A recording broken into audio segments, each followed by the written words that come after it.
এরকম একটা ডিম বোনা হলে ঘরের সকলে ভাত খেয়ে উঠবে। এত মজার, এত লোভনীয় ডিম ভুনা। তো এই ডিম ভুনা করতে আমার লাগবে ছোট বড় কিছু ডিম আর সেদ্ধ করা আলু। তো প্রথমে আমি নুন হলুদ দিয়ে ডিমটা আর আলুগুলো ভেজে নিচ্ছি, লাল লাল করে ভেজে তুলে রাখবো। তারপর আমি এখানে কিছু পেঁয়াজ কাঁচা লঙ্কা ভেজে নেব তেলে। তারপর মশলাটা কষিয়ে নেব। আমি কিন্তু চুলায় রান্না করতেছি। তো মশলা হয়েছে হলুদের গুঁড়া, মরিচের গুঁড়া, ধনিয়ার গুঁড়া, জিরার গুঁড়া, স্বাদ মতো লবণ দিয়ে ভালো করে কষিয়ে নিচ্ছি একটু পানি দিয়ে। কষানো হয়ে গেলে ডিমগুলো ঢেলে দিব।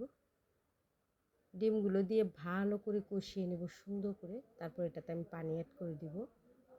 এই ডিম ভুনাটা আপনি রুটি, পরোটা, ভাত, পোলাওয়ের সাথেও খেতে পারবেন।